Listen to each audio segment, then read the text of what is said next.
ఇక్కడ నేనేమంటానంటే వారసత్వంతో వచ్చే రాజకీయ నాయకుల వ్యవహార శైలి అంతా కూడా ఇటు ప్రజాస్వామ్యం అంటే వాళ్ళకి ఏంటో తెలియదు, ప్రజలంటే ఏంటో తెలియదు, చట్టసభలు అంటే ఏంటో తెలియదు.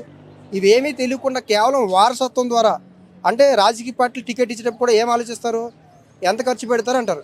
మేము 20 కోట్లు ఖర్చు పెడతామంటే అయితే ఓకే అంటారు. అంతే. అంటే ఒకటి వారసత్వం ఉంది, 2 తండ్రి చూసుకోగలుగుతాడు, 3 డబ్బుకు పెట్టగలుగుతారు. అంతేగాని ఆయనకి ప్రజాస్వామ్యం అంటే తెలుసా ఇప్పుడు, లేకపోతే ప్రజలంటే ఏంటో తెలుసా? ఈరోజు పార్లమెంట్ సెషన్స్ నడుస్తున్నాయి. పార్లమెంట్ సెషన్స్లో ఈ యొక్క గ్యాస్ అంశం మీద ప్రస్తావించవచ్చు, ఏపీ సంబంధించిన అమరావతి అంశం మీద ప్రస్తావించవచ్చు, పోలవరం ప్రాజెక్ట్ సమస్యలు ఉన్నాయి. ఇన్ని సమస్యలు వదులుకొని పక్కన పెట్టి ఈరోజు డ్రగ్స్ అంటే ఫామ్ హౌస్లో దూరాల్సిన అవసరం ఏముంది? ఒక మెంబర్ ఆఫ్ పార్లమెంట్గా ఉన్న సభ్యుడు అది కరెక్ట్ విధానమేనా? కరెక్ట్ విధానం కాదు. సో మేము కూడా మేమేమంటామంటే వారసత్వం ద్వారా వచ్చే రాజకీయ నాయకులు నేను చాలామందిని అబ్జర్వేషన్ చేశాను.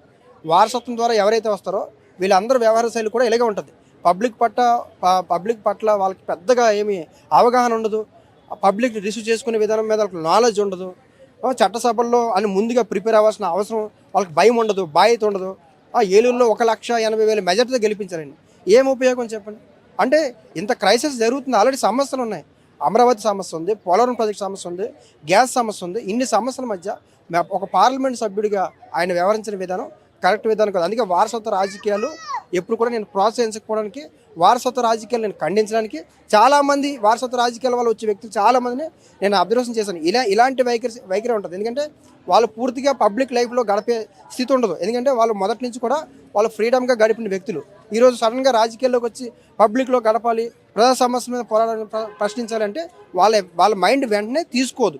ఇప్పుడు తండ్రి గారు వారసత్వం ద్వారా వచ్చిన పిల్లలు తండ్రి ఎంత కష్టపడ్డాడో అదే స్థాయిలో కష్టపడాలంటే తండ్రికి ఇంట్రెస్ట్ ఉంది, కొడుకు ఇంట్రెస్ట్ ఉన్నా లేకపోయినా వారసత్వం ద్వారా వచ్చేది కాబట్టి దాని విలువ అంటే ఏంటో వాళ్ళకి తెలియదు. ఒక పార్లమెంట్ సభ్యుడు అంటే ఆ విలువ ఏంటో నాకు తెలుసు, వాళ్ళకి తెలుసా? నిజంగా తెలిస్తే అలా చేస్తారా?